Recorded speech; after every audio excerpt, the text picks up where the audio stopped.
Agroforestry, I think it's what it's called. Maybe there's another name for it, but or Silvopasture maybe. It is using a piece of ground to grow both livestock and trees at the same time. Something I don't know much about, but I'm interested in experimenting. I just crossed the fence onto a 7 or 8 acre piece of ground that as part of the farm, but it's hadn't been fenced in for 80 years or so. And I did timber harvest here. I'm all done harvesting timber here for at least the next 10 years, maybe more than that. So what I'm kind of walking through is the trees that I left and the saplings and stuff that are coming up since the harvest, and we'll kind of walk through it a little bit and just kind of look at what I might do. But I at some point, either this summer or next summer, probably this summer, I'm gonna fence this in, and I'm gonna let the cows in and kind of see how they graze, what they can graze, what they do or don't eat, and all that stuff.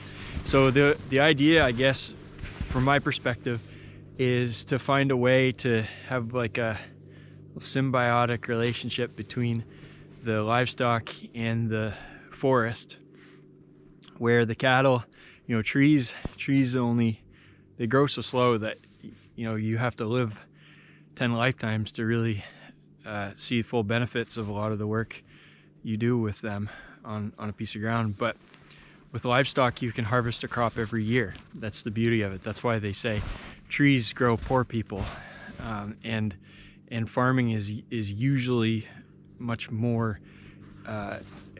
economically beneficial, just because of the amount that can be produced and how it cash flows and everything. So it would be kind of cool to be able to bring animals in, have them graze a little bit in the understory without harming the trees, and also provide fertilizer for the trees to help them grow quicker. I think they do this in places like in the South. A lot of pine plantations, they'll have grazing animals go underneath, and it seems to work quite well. I wonder too if it can help like break parasite cycles with both in the livestock, and as well as some certain diseases in the trees. I have no idea, but usually Mother Nature is concerned, diversity is a good thing. So I'll try it out. I'm gonna turn the camera here and start looking at some of this area.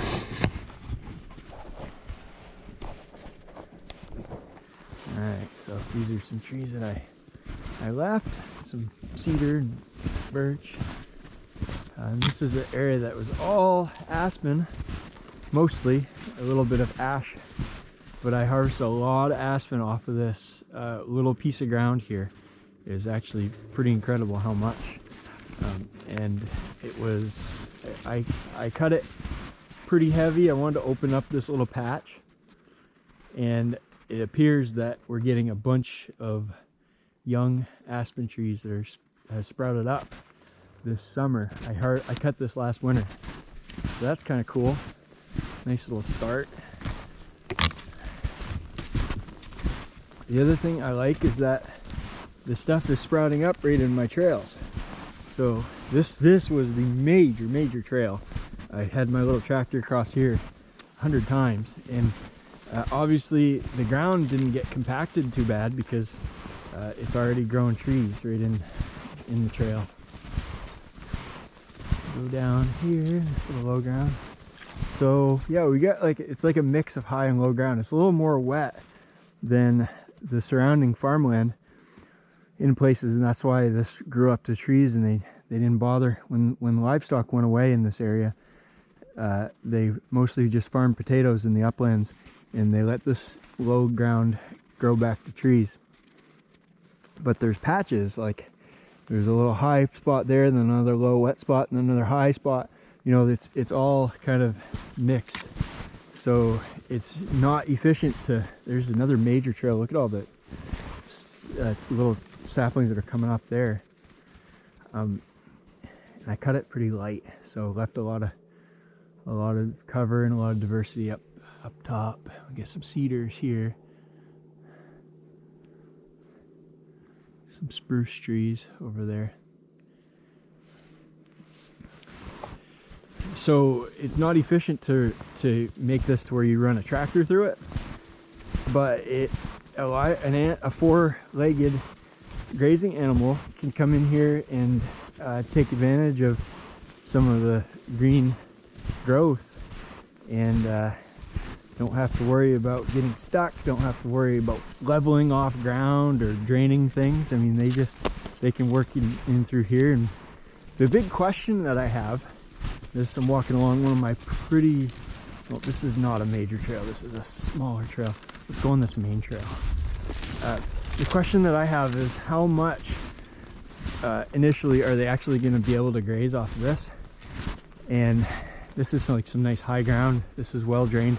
This will grow good grass if it has the opportunity.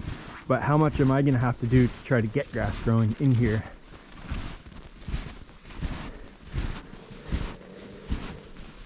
I may have to bring in some hay bales and feed a little bit of hay in here to kind of jump start things.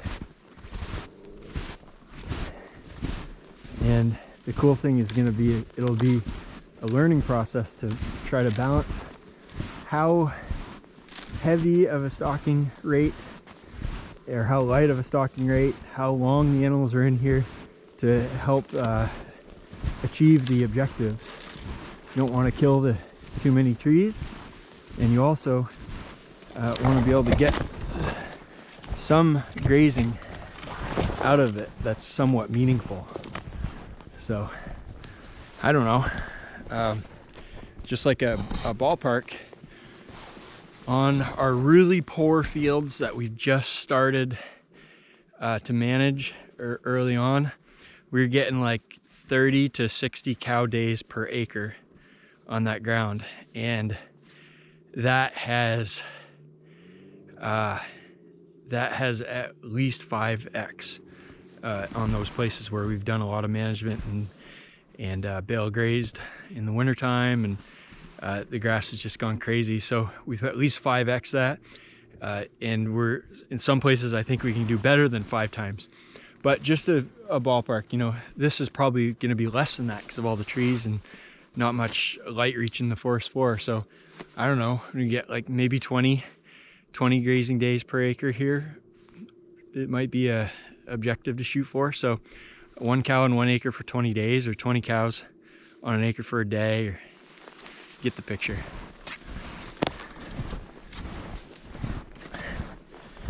I like this. I like this ground.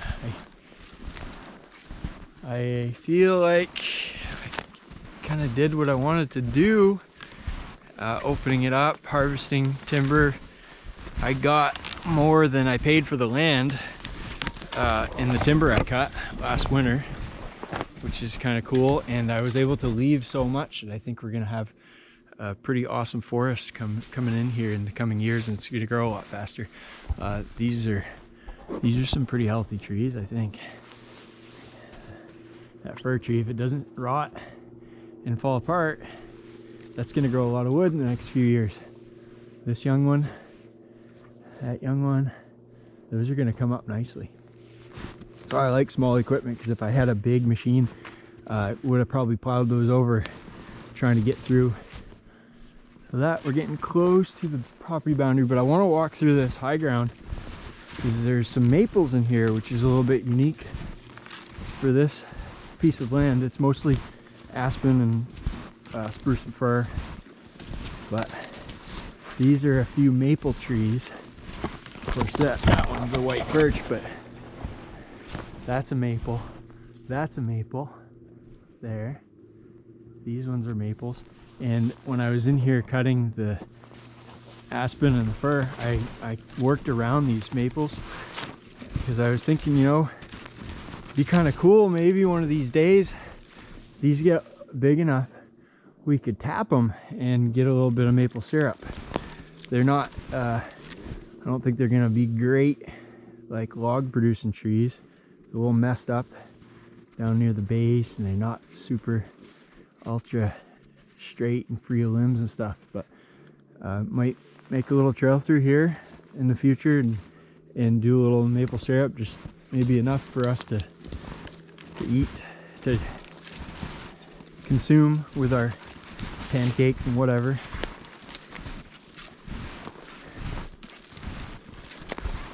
There's kind of some high, pretty dry ground in through here. And then we go dip down into that low, little wet spot there.